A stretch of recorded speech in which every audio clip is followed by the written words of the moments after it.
আমরা প্রথমে পিলি পরীক্ষা অংশগ্রহণ করেছি 2022 সালে এবং সেখান থেকে পিলি উত্তীর্ণ হয়েছে 19,000 এবং আমাদের সাথে আমাদের লিখিত পরীক্ষা নিতে দেয় না। আউটসোর্সিং লোকজন হচ্ছে হাইকোর্টে যে রিট করে, তখন ওদের 741 জনকে পিলি পরীক্ষা না দিয়ে ওদেরকে অটো পাস করাইছে। তো যখন ওরা কেস দিয়েছে আমরা স্যারের কাছে, সচিব স্যারের কাছে গেলাম যে স্যার তারা তো পরীক্ষায় অংশগ্রহণ করে না, তাহলে পিলি পাস করলো কী করে? তখন বলছে যে তারা কেস করছিল, আমাদের হাইকোর্ট থেকে বলছে যে এদেরকে লিখিত পরীক্ষার সুযোগ দেন, যেহেতু আমাদের অফিসাররা আছে এদেরকে লিখিত পরীক্ষার সুযোগ দেন। তখন আমরা কিন্তু এটা মেনে নিছি যে তারা যদি লিখিত পরীক্ষা দিয়ে মেধায় যদি আমাদের সাথে আসে তা আমাদের ভাইবা দিতে সমস্যা নাই। ওয়ালটন আবারও মিলিয়নিয়ার অফারে ওয়ালটন ফ্রিজ কিনে আপনিও হয়ে যেতে পারেন মিলিয়নিয়ার। তো তারা পরীক্ষায় অংশগ্রহণ করে রোল আমাদের সাথে অ্যাড করছে 741 জন। করার পরেও 2 বার লিখিত পরীক্ষার ডেট দিছে।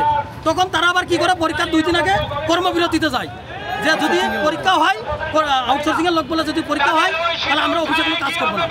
এই ভয় দেখার কারণে সচিব মহোদয়রা আমাদের পরীক্ষাটা নেয় না। কিন্তু সচিব মহোদয়রা হাত বা কীভাবে বাধা তাদের কাছে এটা আমার কোনোভাবেই আমার বুঝে আসে না।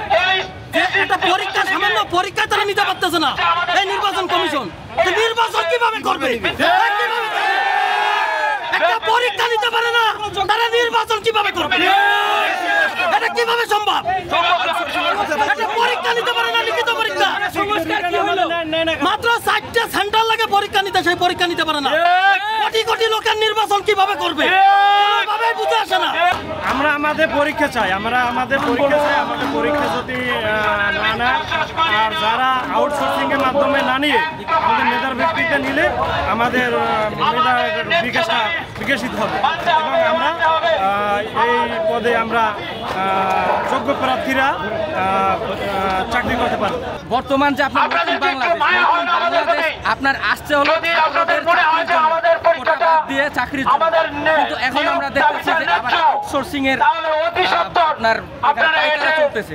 আমরা চাই লিখিত পরীক্ষা নেন, আমি যদি টিকি, আমার যদি যোগ্যতা থাকে, আপনার যদি মনে হয় যে আমি পাওয়ার যোগ্য আপনি দেন আমাকে। আমার যদি মনে হয় যে আমি যোগ্যতা নাই, অন্য কেউ টিকছে ওর চাকরি হোক, আমি চাই আমি হোক আর এক ভাই হোক, যার মেধা আছে সে পাক। কিন্তু কথা হচ্ছে যোগ্যতা দিয়ে পরীক্ষা নিতে হবে। হ্যাঁ, কোন সিন্ডিকেট চলবে না। ওই উপরে বৈশা, ওই স্ত্রী বৈশা, ওই সুবাই বৈশা, ওই চেয়ারে বৈশা কোন তাল বানানো চলবে না। অনেক হয়েছে ওই স্বৈরাচারী শাসক, হ্যাঁ ওই শাসক দূষর, এরা হচ্ছে দূষর, এই দূষর কিন্তু লাগিয়ে গেছে, এখনো আছে। ওই সিন্ডিকেট ভাঙতে হবে, অবশ্যই ভাঙতে হবে। আর বাংলার জন্য রাজপথে আসছি, রাজপথে থাকবো।